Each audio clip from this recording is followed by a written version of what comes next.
No niin, täällä on tämmönen Mika Laakso, hän on kuljetusyrittäjä täältä oikein niinku oikeesta Härmästä. Joo, oikein Ala-Härmästä. Niin kerros nyt minkälainen pitää olla suomalainen sora-auto, mitä kaikkea siinä pitää olla? No ensiksi se pitää olla rautajouset, sen nyt kaikki tietää. Ja sitten teliveto tietenkin, napaperät. Ja keppivaihde.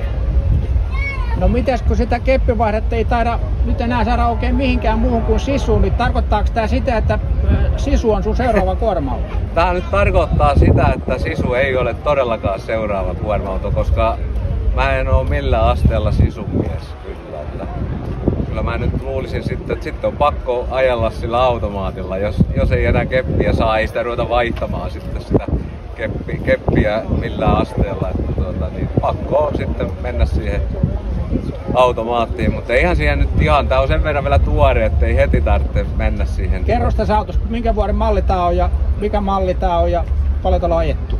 Tämä on 21 mallinen ja 650 heppainen Scania V8 ja siellä on nyt varmaan 170 000 ajettu. Kerros, miten sä oot pärjännyt aikaisempina vuosina RJ-kisassa?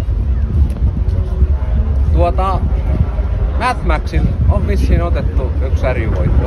Siitä on aikaa kulunut. Ja Waterworld, se puuauto, niin se oli 2 joskus. Ja sen jälkeen me ei ole varmasti, ei ole vaan kukaan laittanut RJ-ksi. No nyt tänä vuonna laitetaan. No ei mitään, nyt laitetaan, nähdään Mikan auto RJ-kisassa. Ajolinjan ja Kerherin RJ-kisassa. Joo, teevät niin.